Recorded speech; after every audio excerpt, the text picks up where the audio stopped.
বিধায়ক বসন্ত দাসে বিজেপি চৰকাৰক সমৰ্থন জনোৱাৰ উপহাৰ 7 কোটি।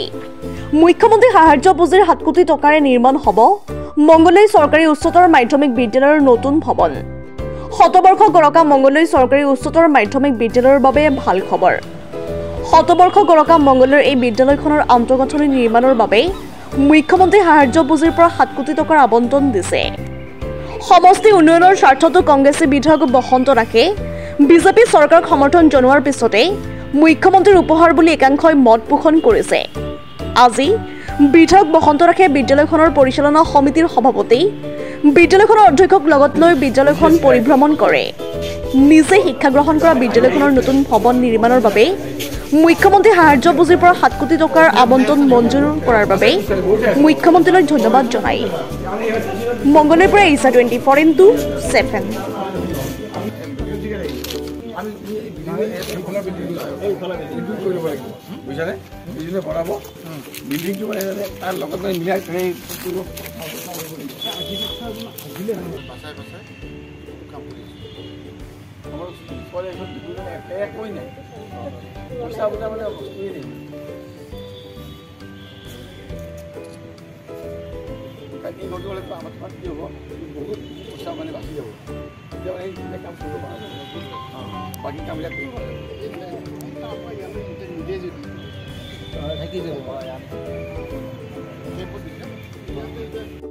বহুদিনৰ মূৰত এটা ফাণ্ড এটা আহিছে, বৰ ডাঙৰ ফাণ্ডেই হয়, 7 কোটি টকাৰ।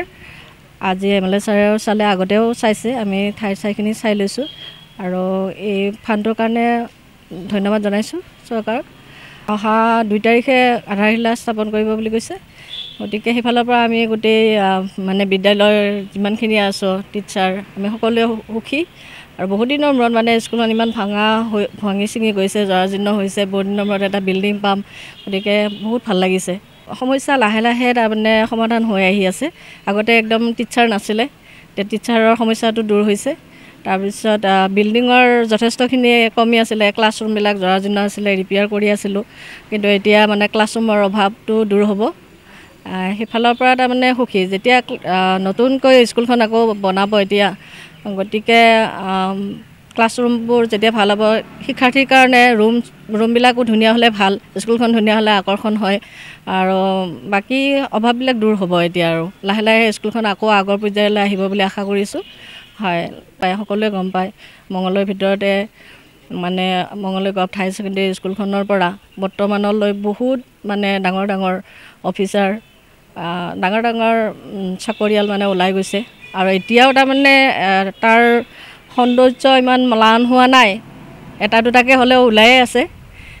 গতিকে ভৱিষ্যতে আৰু আগৰ নিচিনাই হ'ব বুলি আশা কৰিছোঁ। আৰু আমি মংগলদৈবাসী যিসকল লোক আছোঁ, আমাৰ বিশিষ্ট উদ্যোগপতি মুকুল ডেকাকে ভিতৰ কৰি আমাৰ মংগলদৈ অঞ্চলৰ প্ৰায়সকল ছাত্ৰ ছাত্ৰীয়ে ইয়াতে পঢ়া। শতবৰ্ষ গৰকা এখন স্কুল আৰু স্কুলখনৰ আন্তঃগাঁথনি যথেষ্ট পুৰণি হৈছে। পুৰণি হোৱাৰ কাৰণে কিছু জৰাজীৰ্ণ ৰূপ লৈছে আৰু আজি অহা 2 তাৰিখে অসমৰ মাননীয় মুখ্যমন্ত্ৰী মহোদয় ইয়াত 7 কোটি টকা দিছে। আমি আধাৰশিলা কৰিম আনুষ্ঠানিকভাৱে।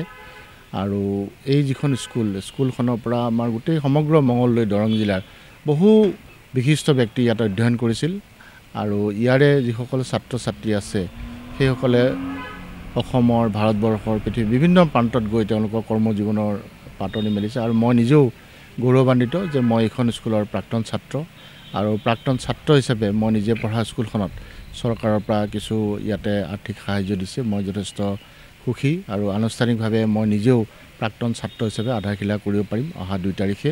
মই এই সুযোগতে আপোনালোকৰ চেনেলৰ যোগেদি চৰকাৰক ধন্যবাদ আৰু কৃতজ্ঞতা জ্ঞাপন কৰিছোঁ।